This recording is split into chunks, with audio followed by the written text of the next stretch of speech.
Guys, welcome back to my channel. ये video class 3rd 4th 5th 6th 7th class तक के बच्चों के लिए है, जिसमें मैं आप लोगों को इंग्लिश में स्टोरी राइटिंग लिखना सिखाऊंगी। इसके साथ यहाँ लिखी गई हर एक लाइन का मतलब भी मैं आप लोगों को समझाऊंगी। तो सभी बच्चे बहुत ध्यान से सुनेंगे और समझेंगे। आप लोगों को एग्ज़ाम में हिंट गिवन होगी, मतलब दे रखी होगी।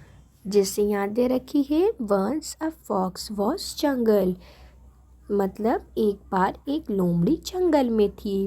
फॉक्स मतलब बच्चों लोमड़ी। द फॉक्स वॉज डैश, अब स्टोरी कंटिन्यू करनी है।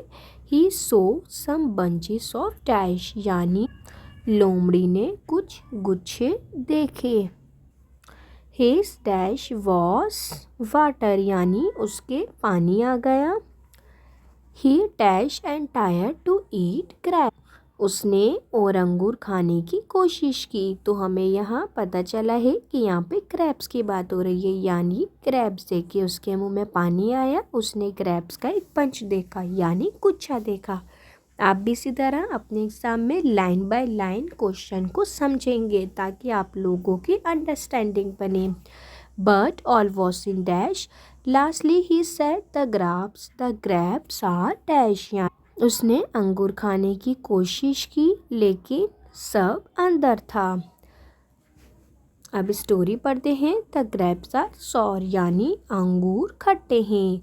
Once a fox was roaming in jungle, यानी एक बार एक लोमड़ी जंगल में घूम रही थी। रोमिंग मतलब बच्चों घूमना। ही वॉज हंग्री, वे भूखा था। वो जो लोमड़ी थी वो बहुत भूखी थी। हंग्री मतलब भूखी। He was looking for something to eat in a forest, वो जंगल में कुछ खाने की तलाश कर रही थी। He move about to find to some food, यानी वे कुछ खाने की तलाश में इधर उधर गया या गई।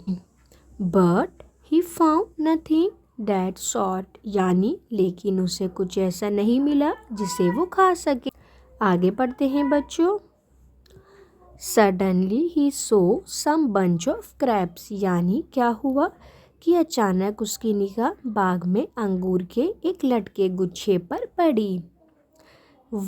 वर हैंगिंग गार्डन, जो कहाँ थे बच्चों? गार्डन में थे, यानी बाग में थे। हैंगिंग मतलब लटका हुआ। हिज माउथ वॉज वाटर, उसके मुंह में पानी आ गया। माउथ वाटर मतलब पानी आना।